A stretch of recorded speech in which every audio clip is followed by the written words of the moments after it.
Halo, perkenalkan saya Alena Rosyana Manik. Pada video ini saya akan menjelaskan bagaimana kepemimpinan dalam mengatasi konflik tim proyek.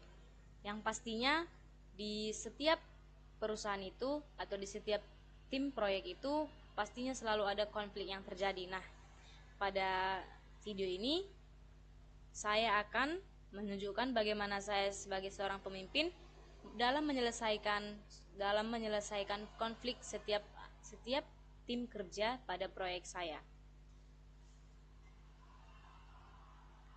Yang pertama itu ada situasi konflik. Ada 5 poin. Pada poin pertama itu terjadinya perbedaan pendapat antar tim. Yang pastinya setiap karyawan itu pasti memiliki pendapat yang berbeda-beda. Dan yang poin kedua, tim marketing ingin promosi yang besar. Dan poin yang ketiga, dari tim keuangan menolak karena anggaran terbatas. Karena pada tim keuangan ini masih memiliki modal yang belum cukup untuk melakukan promosi yang besar dari tim marketing tersebut.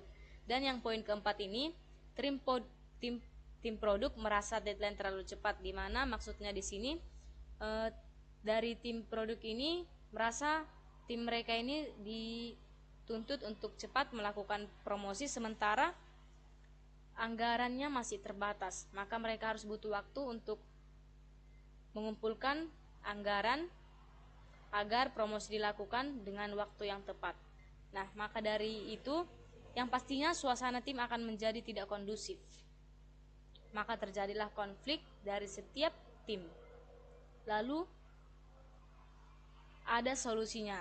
Nah, di sini saya sebagai pemimpin akan menunjukkan solusi di tengah terjadinya konflik antara tim kerja proyek saya. Yang pertama itu adalah menenangkan situasi. Langkah pertama yang saya lakukan, menenangkan situasi. Sebagai pemimpin, saya harus mampu mengontrol emosi tim dan menciptakan suasana diskusi yang lebih tenang dan profesional.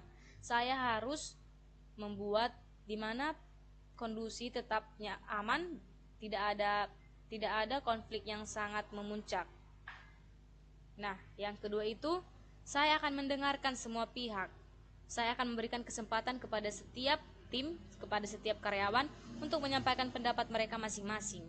Saya mendengarkan tanpa memihak atau mencoba memahami apa yang menjadi akar masalah yang sebenarnya sehingga terjadi konflik dalam proyek ini. Lalu yang ketiga itu adalah saya akan mencari solusi bersama. Mungkin setelah saya memahami apa yang menjadi akar permasalahan ini, saya akan mengusulkan solusi yang alternatif, seperti menggunakan promosi dengan biaya yang lebih rendah, dan mungkin saya akan menyesuaikan timeline-nya produksi tersebut agar semua tim bisa bekerja dengan optimal, agar bisa bekerja dengan baik dan sesuai dengan permintaan dari setiap tim masing-masing tanpa diberatkan atau diribetkan dari salah satu pihak tim. Lalu yang ketiga itu adalah pengambilan keputusan, di mana pengambilan keputusan ini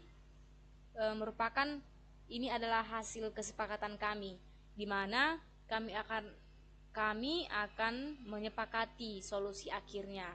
Saya membagi tugas secara jelas untuk setiap tim. Saya akan memastikan target yang ditetapkan pastinya realistis agar proyek dapat berjalan dengan baik tanpa terjadi nanti konflik di depan.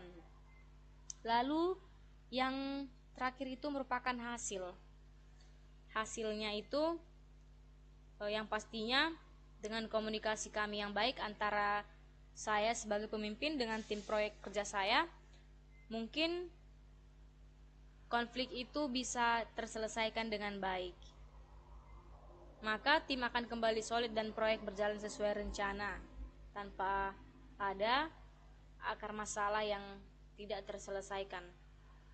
Mungkin dari sini terlihat bahwa kepemimpinan yang komunikatif itu dan solutif sangat penting dalam manajemen proyek, karena bisa menjadi hal yang menunjukkan bahwa proyek ini tentunya akan berjalan dengan lancar atau tidak, karena kita pasti melakukannya dengan teliti dengan semua langkah-langkah yang dilakukan oleh seorang pemimpin itu terhadap tim kerja proyeknya. Mungkin sekian dari hasil video saya. Jika ada kekurangan, saya ucapkan Maaf dan terima kasih.